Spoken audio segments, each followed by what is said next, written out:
Welcome back, everyone. Today we are going to find a way of finally having access to AE2. The reason why we haven't done that in so much time, is because inscriber presses don't spawn inside meteorites but need to laser etched on iron blocks. And we could not find the lens for the last press. By looking at the way yours spawn, we can see that many of these don't even spawn. Or they spawn in a default dimension which I do not think is terra firma. And also it would be one ore in a whole chunk. So we have to go in the more artificial way. And use the funny flowers mod. Luckily, we don't have to go far for finding some flowers to start with. After doing the least possible amount of things in the most basic way possible, we rush a mana diamond as fast as we can. Then we find out that our laser cutter won't accept it. And, after a bit of eye search, we find that we have to make 8 more so that we can make a block to convert them into Gregtech ones, which can be cut. While we wait, we shall go have a walk on some weird planets that has some cool gems. And it looks like we no longer have to wait. After doing some manual sifting, we quickly work the unfindable gem we just found into a lens. And thus we finally have all the 4 inscriber presses. And since we are soon going to unlock auto crafting, I think we shall have the last manual crafting sequence of this series.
Once we have all of the basic parts required, we can start building our network in the freshly new made room.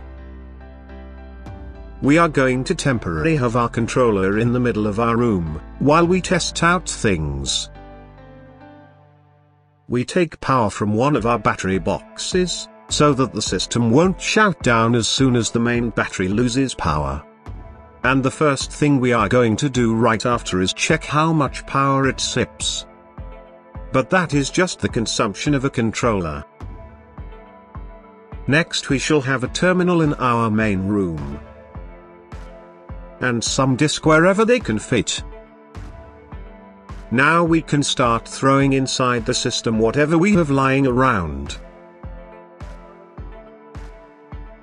Then we make our first crafting pattern, interfaces. Now, before doing some serious stuff, we shall have some fun automating a crucible. We start by placing down a heater, a crucible, a mold and chiseling a shape in the mold. We need a thermometer that will start the casting process only we reach the alloying temperature and will also turn on the heater. Then the input.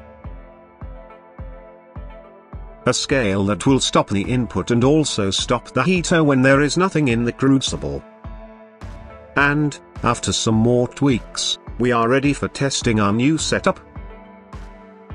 We start a crafting request, and the stuff is sent into the crucible, which starts heating up.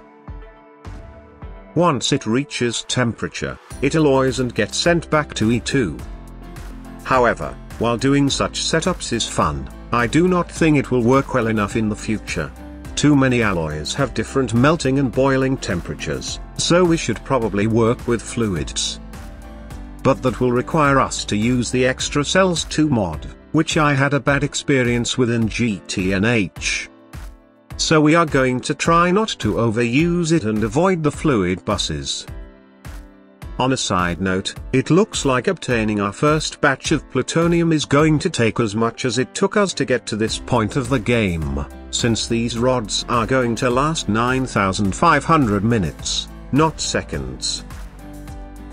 We can use this time for fiddling with AE2 and try to make it able to do the most basic things we are going to need.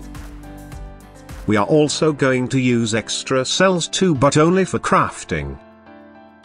Also we are going to only make 1 or 2 of the mainframe patterns, since these require a dedicated circuit assembler due to the circuit selector tag.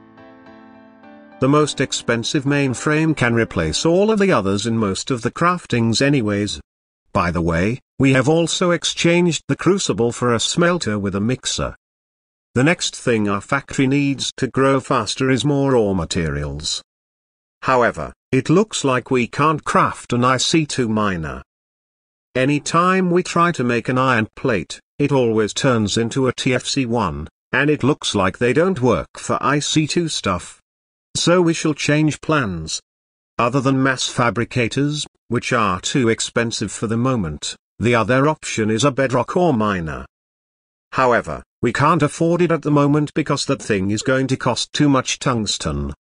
But that's an issue we are going to address in the next episode. Bye bye.